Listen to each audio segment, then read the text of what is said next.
मेरुना Magar versus उपसिना Singh Thakuri सुरुवाती 9 चलचित्र comparison. मेरुना मगरको डेब्यू चलचित्र 2018 मा आएको लाल पूर्जाबाट भएको थियो। यो चलचित्रको लागत कतै सार्वजनिक गरिएको छैन। बक्स अफिसमा पनि ठिकै व्यापार गरेर एभरेज भएको थियो। नायिका उपसिना सिंह ठकुरीको डेब्यू चलचित्र 2019 मा आएको कप्तानबाट भएको थियो। 2 करोड 50 लाखमा बनेको यस चलचित्रले लगभग 5 करोड बक्स अफिस कलेक्सन गरेर सोलो हिट भयो। 2 नायिका मध्ये यो 1 पोइन्ट उपसिना सिंह ठकुरीलाई जान्छ। मेरुना मगरको दोस्रो चलचित्र 2018 मा नै आएको गुलाब हलमा लागेको थियो। 1 करोड 50 लाखको लगानीमा बनेको यस चलचित्रले चर्चाको हिसाबले चर्चित भए तापनि बक्स अफिसमा खासै आम्दानी गर्न सकेन। फिल्म सुपर डुपर फ्लप भयो। उपसिना सिंह ठकुरीको 2019 मा कबड्डी कबड्डी कबड्डी हलमा लाग्यो। अनुमानित 2 करोड 50 लाखमा बनेको यस चलचित्रले 13 करोड 50 लाख कमाएर सुपर डुपर हिट भएको थियो। प्लस 1 पोइन्ट जान्छ उपसिना सिंह ठकुरीलाई।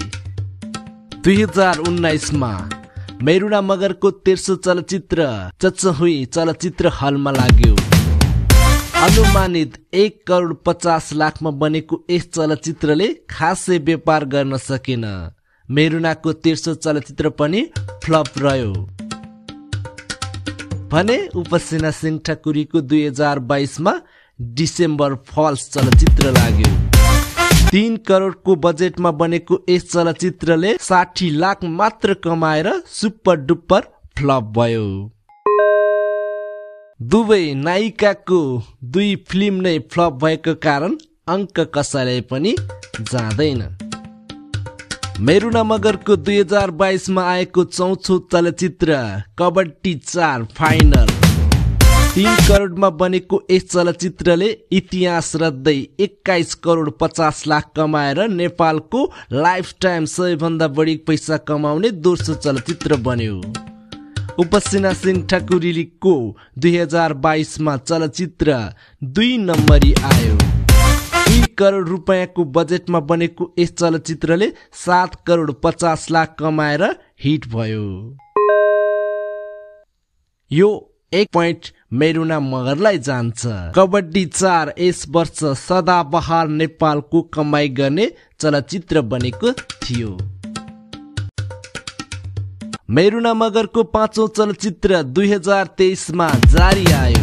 2 करोडमा बनेको यस चलचित्रले 17 करोड 50 लाख कमाएर सुपर डुपर हिट भयो भने उपसिना सिंह ठकुरीको 5औं चलचित्र 2024 मा हात्ती छाप आयो। 2 करोडमा बनेको यस चलचित्रले 2 करोड मात्र कमाएर फ्लप भयो। प्लस 1 पोइन्ट मेरुना मगरलाई जान्छ। 2023 मा नै मेरुना मगरको अर्को 6औं चलचित्र नाङ्गो गाउँ चलचित्र हलमा लाग्यो। 1 करोड 50 लाखमा बनेको यस चलचित्रले 4 करोड कमाएर स्लो हिट भएको थियो। उपसिना सिंह ठकुरीको 6औं चलचित्र 2024 मा नै खुसमा आयो। 1 करोड 50 लाखमा बनेको यस चलचित्रले 7 करोड कमाएर हिट भएको थियो। प्लस 1 पोइन्ट जान्छ उपसिना सिंह ठकुरीलाई। मेरुना मगरको 7औं चलचित्र 2024 मा रङ्गेली आयो। 2 करोड 80 लाखमा बनेको यस चलचित्रले 2 करोड मात्र कमाएर फ्लप भएको थियो। उपसिना सिंह ठकुरीको 7औं चलचित्र 2025 मा कर्मा आयो।